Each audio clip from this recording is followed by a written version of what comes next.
Hello everyone, Holi এসে গেছে আর রাস্তার ধারে শুরু হয়ে গেছে রঙের মেলা। চলুন আজকে আপনাদের দেখাই কত সুন্দর সুন্দর রং মুখোশ সবই পাওয়া যায়।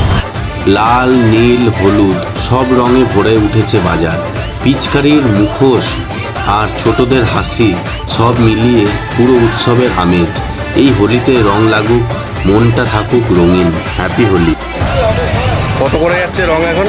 200 টাকা। এই আবিরগুলো হলুদ কালারটা কত? 200 টাকা। আর ব্লুটা কি? একই। 100 গ্রাম 20 টাকা। আপনি আজকে মানে হোলি তো কালকে থেকে আমাদের বর্ধমানে, তো আমাদের আজকে কিরকম বিক্রি বাট্টা কিরকম হচ্ছে? ভালো। আগের তুলনায় কিরকম? আগের তুলনায় এই বছর ভালো আছে। ভালো তো। এবারে নতুন দুটো আবির দেখছি, সাদা আর কালো। এই দুটোর মধ্যে কোনটা বেশি বিক্রি হচ্ছে? বেশি বিক্রি হচ্ছে সাদা। সাদাটা নতুন ডিমান্ডে এসছে নতুন বেশি। ডিমান্ড। রং শুধু গায়ে লাগে না, রং লাগে মনে। রাস্তার এই ছোট ছোট দোকানগুলোই বানিয়ে দেয় বড় উৎসবের গল্প, হাসি, আনন্দ আর রঙিন মুহূর্ত। এটাই তো হোলি। এত সুন্দর সুন্দর মুখোশ, খুবই সুন্দর লাগলো। হ্যাপি হোলি।